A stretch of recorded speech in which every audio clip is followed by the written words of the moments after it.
नमस्कार दोस्तों, स्वागत है आप सबका फायर सेफ्टी एकेडमी में। दोस्तों, आज की वीडियो का टॉपिक है मोबाइल स्कैफोल्ड। इस वीडियो में हम जानेंगे कि मोबाइल स्कैफोल्ड कौन कौन से होते हैं, इनके हैजर्ड्स क्या होते हैं यूज करते समय और क्या क्या प्रिकॉशंस लेने चाहिए। तो शुरू करते हैं। सबसे पहले देखेंगे मोबाइल स्कैफोल्ड के बारे में। मोबाइल स्कैफोल्ड होता क्या है? तो मोबाइल स्कैफोल्ड एक तरह का सपोर्टेड स्कैफोल्ड होता है जो किसी व्हील या कैस्टर पर इरेक्ट किया जाता है। एग्जाम्पल के लिए देखें तो सीजर लिफ्ट्स जो होते हैं या फिर जो मोबाइल टावर्स होते हैं, ये मोबाइल स्कैफोल्ड में आते हैं। मोबाइल स्कैफोल्ड जो होते हैं ये पावर्ड हो सकते हैं या नॉन पावर्ड भी हो सकते हैं।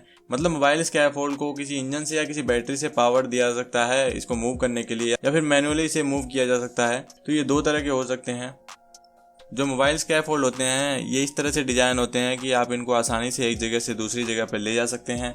इनका यूज ज़्यादातर पेंटिंग वर्क, प्लास्टरिंग वर्क या फिर जो बल्ब की फिटिंग्स होती हैं बल्ब चेंज के लिए, या कोई ओवरहेड वर्क है, ऐसे काम जहां पे आपको बहुत ही फ्रिक्वेंटली आपकी पोजीशन चेंज करनी होती है। 1 घंटे 2 घंटे काम करके फिर आपको आपका लोकेशन चेंज करना है, तो ऐसी जगह पे इनका यूज किया जा सकता है। जब आपको फ्रिक्वेंटली लोकेशन चेंज करनी होती है तो मोबाइल स्कैफोल्ड आपका बहुत समय बचाता है, क्योंकि जब आप कोई नॉर्मल स्कैफोल्ड यूज करते हैं तो आप उसे एक जगह इरेक्ट करेंगे, फिर उसको डिसमेंटल करके फिर आगे ले जाके इरेक्ट करेंगे, तो बहुत ज़्यादा टाइम कंज्यूमिंग हो जाता है। लेकिन इसमें क्या है कि आप अपना काम किया आपने एक जगह, फिर आप उतर के और दूसरी जगह इसे शिफ्ट करके आप दोबारा से काम शुरू कर सकते हैं। तो ये फायदा होता है मोबाइल स्कैफोल्ड का। अब देखेंगे सीजर टाइप लिफ्ट्स, यानी कि जिसे हम सीजर लिफ्ट भी बोलते हैं, वो मोबाइल स्कैफोल्ड का ही एक प्रकार है। सीजर लिफ्ट का यूज ऐसी जगह पे किया जाता है जहां पे आपको ज़्यादा रीच की ज़रूरत नहीं होती है, ज़्यादा हाइट की ज़रूरत नहीं होती है, लेकिन आपको बहुत बड़ा एरिया आपका जो है उसे कवर करना होता है और हैवी लिफ्टिंग कैपेसिटी की ज़रूरत होती है। तो ऐसी जगह पे सीजर लिफ्ट का यूज़ करते हैं।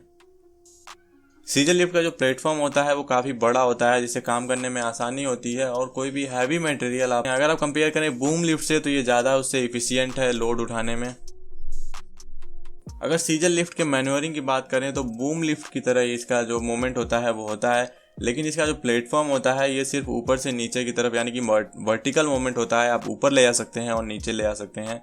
लेकिन इसके कुछ ऐसे मॉडल्स भी आते हैं जिसका प्लेटफॉर्म शॉर्ट डिस्टेंस के लिए हॉरिजॉन्टली मूव होता है, मतलब हॉरिजॉन्टल मूव भी होता है वर्टिकल के साथ। अब आगे वीडियो में हम देखेंगे मोबाइल टावर्स के बारे में, यानी कि हम जिसे रोलिंग स्कैफोल्ड भी बोलते हैं, मोबाइल स्कैफोल्ड भी बोलते हैं, उसके बारे में बात करेंगे। जो मोबाइल स्कैफोल्ड होते हैं बहुत ही लाइट वेट होते हैं और इनकी जो असेंबली होती है या डिसमेंटलिंग होती है बहुत आसान होता है। इनको असेंबल या डिसमेंटल करने के लिए किसी तरह की स्पेशल टूल की ज़रूरत नहीं पड़ती है। ये ऐसे काम के लिए यूज किए जा सकते हैं जहाँ पे आपको कुछ घंटे का काम होता है, जैसे किसी रेसिडेंशियल या कमर्शियल बिल्डिंग में पेंटिंग या कोई जनरल मेंटेनेंस का वर्क करना है और आपको 1 आध घंटे काम करना है, तो उसमें आपको बहुत आसानी होती है। आप इसको आसानी से असेंबल कर सकते हैं, डिसमेंटल कर सकते हैं, या फिर आप अपनी लोकेशन चेंज कर सकते हैं बिना इसको डिसमेंटल किए। अगर हम मोबाइल स्कैफोल्ड को प्रॉपरली यूज करते हैं, सेफ तरीके से यूज करते हैं, तो अगर लेडर से कंपेयर किया जाए तो ये बहुत ही ज़्यादा सेफ है लेडर की अपेक्षा। अब वीडियो में हम देखेंगे इसके हैजर्ड्स के बारे में। मोबाइल स्कैफोल्ड या फिर रोलिंग स्कैफोल्ड के हैजर्ड्स क्या क्या होते हैं। तो पहला जो हैजर्ड्स है वो इलेक्ट्रिकल हैजर्ड होता है। तो जैसा आप सबको मालूम है कि जो स्कैफोल्ड होता है, जो भाड़ा होता है, वो मेटल का बना होता है। तो जब भी आप कोई इलेक्ट्रिकल इक्विपमेंट यूज करते हैं, कोई पावर टूल यूज करते हैं या कोई पावर कोड यूज करते हैं, तो अगर उसे गलत तरीके से यूज कर रहे हैं या फिर वो किसी डैमेज कंडीशन में है, तो स्कैफोल्ड के कांटेक्ट में आने से आपको इलेक्ट्रिक्यूशन होने के चांसेस होते हैं। या फिर जब आप स्कैफोल्ड का यूज कर रहे हैं तो किसी ओवरहेड पावर लाइन के कांटेक्ट में आने से आपको इलेक्ट्रिक्यूशन के चांसेस होते हैं, इलेक्ट्रिकल खतरा होता है। अगला जो हैजर्ड है वो है फॉल हैजर्ड। तो फॉल हैजर्ड जब आप स्कैफोल्ड पे काम कर रहे होते हैं, तो अगर आप झुक के काम करते हैं, किसी साइड को ओवर रीच करते हैं, या फिर आप स्कैफोल्ड के गार्डरेल या मिड रेल पे चढ़ के ओवर रीच करते हैं, या फिर कोई हॉर्स प्ले करते हैं, उधम मचाते हैं, या फिर स्नो रेन या कोई लिक्विड प्लेटफॉर्म पे गिरा हुआ है, तो ये सब जो चीजें हैं ये आपके स्लिप होने के या फॉल होने का रीजन हो सकता है। अगर आपने अपने प्लेटफॉर्म पे कोई इक्विपमेंट या फिर पावर कोड्स ऐसे अनअटेंडेड छोड़ दिए हैं, तो वहां पे आपको स्लिप के और ट्रिप के चांसेस होते हैं। अगर आप स्कैफोल्ड का इम्प्रॉपर यूज कर रहे हैं तो वहाँ पे आपको गिरने का खतरा होता है। और लैक ऑफ फॉल प्रोटेक्शन, जब आप हाइट पे काम करते हैं तो आपको फॉल प्रोटेक्शन लेना होता है। तो अगर आप फॉल प्रोटेक्शन का यूज नहीं कर रहे हैं तो भी वहाँ पे फॉल हैजर्ड्स के चांसेस होते हैं।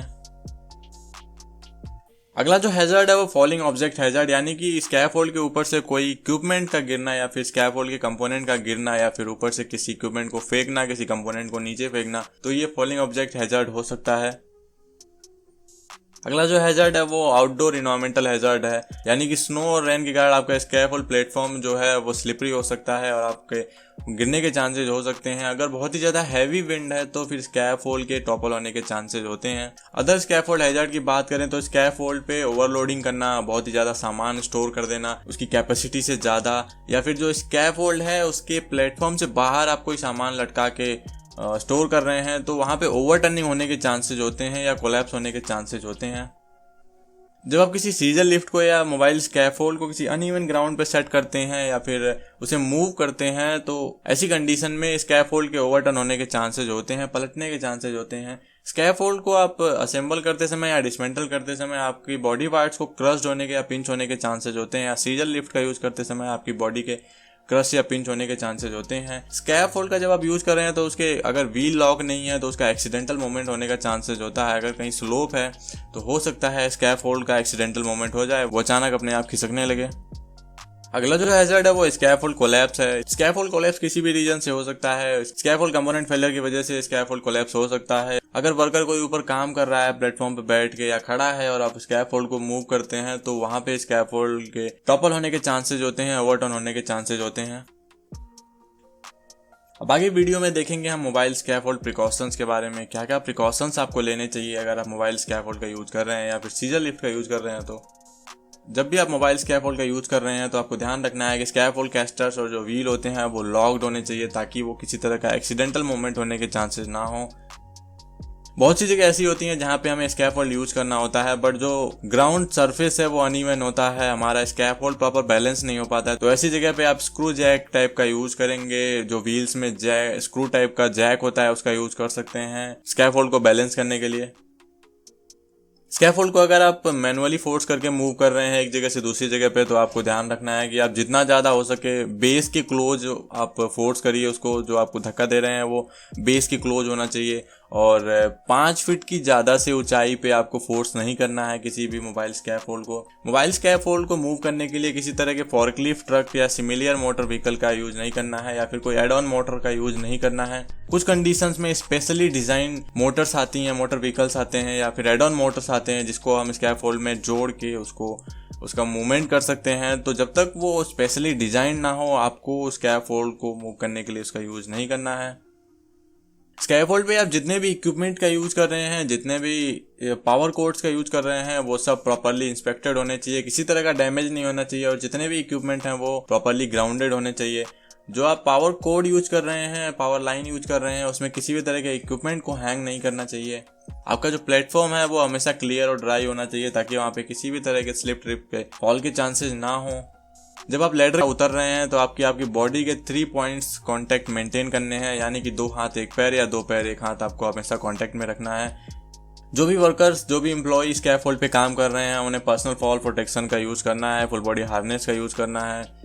स्कैफोल्ड पे जो भी आपको इक्विपमेंट और मटेरियल यूज करने हैं उन्हें स्कैफोल्ड के प्लेटफॉर्म के एज पे ना रखें, किनारों पे ना रखें। स्कैफोल्ड के नीचे के एरिया को बैरिकेड कर दें ताकि कोई उधर से मूवमेंट ना करे और किसी को ऊपर से कोई चीज गिर के लगने के चांसेस ना हो। अगर आपको स्कैफोल्ड के ऊपर कोई मटेरियल या कोई इक्विपमेंट ऊपर उठाना है तो आप टैग लाइन का यूज कर सकते हैं मटेरियल लिफ्टिंग के लिए। जब भी आप स्कैफोल्ड पे चढ़ रहे हैं या उतर रहे हैं लैडर के थ्रू तो आपको किसी भी तरह का इक्विपमेंट कैरी नहीं करना है आपके हाथ में। स्कैफोल्ड के ऊपर हॉर्स प्ले नहीं करना चाहिए किसी भी तरह का। अगर जिस आदमी को स्कैफोल्ड यूज करने की ट्रेनिंग नहीं है उसे उस स्कैफोल्ड का यूज नहीं करना चाहिए। स्कैफोल्ड के ऊपर से किसी भी तरह का ऑब्जेक्ट या इक्विपमेंट नहीं फेंकना चाहिए नीचे ग्राउंड पे या फिर किसी आदमी के ऊपर। स्कैफोल्ड इरेक्शन, डिसमेंटलिंग और जो भी मेंटेनेंस या अल्टर का वर्क होगा वो एक कॉम्पिटेंट पर्सन के द्वारा होना चाहिए। जितने भी वर्कर्स हैं, एम्प्लॉई हैं स्कैफोल्ड पे काम कर रहे हैं वो सब पर्सनल प्रोटेक्टिव इक्विपमेंट का यूज करेंगे। आपको ये इंश्योर करना है कि स्कैफोल्ड के ऊपर guard rail, mid rail, toe board और स्क्रीन्स लगे हुए हैं जरूरत के हिसाब से। ये इंश्योर करना है आपको मोबाइल स्कैफोल्ड का यूज कोई भी अनऑथराइज्ड पर्सन नहीं करना चाहिए। स्कैफोल्ड टाइम टू टाइम पे इंस्पेक्ट होते रहना चाहिए या फिर जो भी यूज करेगा वो हर एक यूज से पहले उस स्कैफोल्ड को इंस्पेक्ट करेगा। स्कैफोल्ड का यूज करते समय हो सकता है आप किसी ओवरहेड पावर लाइंस के कांटेक्ट में आ जाएं और आपको इलेक्ट्रिक्यूशन के चांसेस हो सकते हैं, तो आपको स्कैफोल्ड यूज करने से पहले जो ओवरहेड क्लियरेंस है वो देखना होगा, उसके अकॉर्डिंग आपको सेफ डिस्टेंस मेंटेन करना होगा। स्कैफोल्ड यूज करने से पहले आपको ग्रीन टैग इंश्योर करना है कि स्कैफोल्ड पे ग्रीन टैग लगा होना चाहिए। अगर कोई पर्सन स्कैफोल्ड के ऊपर काम कर रहा है या खड़ा है तो आपको मोबाइल स्कैफोल्ड को मूव नहीं करना है। स्कैफोल्ड का जो व्हील है वो अगर लॉक है तो आपको इसको मूव नहीं करना है, इससे उसके टॉपल होने के चांसेस होते हैं, पलटने के चांसेस होते हैं। स्कैफोल्ड पे काम करते समय ओवर रीच ना करें, लटक के काम ना करें, इससे स्कैफोल्ड के पलटने के चांसेस हो सकते हैं। स्कैफोल्ड की पोजीशनिंग किसी किनारों पे या ओवरहेड पावर लाइन के आसपास आप ना करें, इसे अवॉइड करें। रोलिंग स्कैफोल्ड को मूव करने के लिए, यूज करने के लिए जो फ्लोर सरफेस है वो किसी भी तरह का उस पर पिट नहीं होने चाहिए, होल नहीं होने चाहिए या किसी तरह का ऑब्स्ट्रक्शन नहीं होना चाहिए वहां पे। तो दोस्तों ये था पूरा मोबाइल स्कैफोल्ड के बारे में, क्या क्या हैजर्ड्स हो सकते हैं, इसके क्या क्या प्रिकॉशंस लेने होते हैं। आशा करता हूँ आपको वीडियो अच्छी लगी होगी। अगर वीडियो अच्छी लगी तो वीडियो को लाइक कर दीजिए। वीडियो को यहाँ तक देखने के लिए धन्यवाद। फिर मिलेंगे एक नए वीडियो में, तब तक के लिए stay safe, be happy and जय हिंद।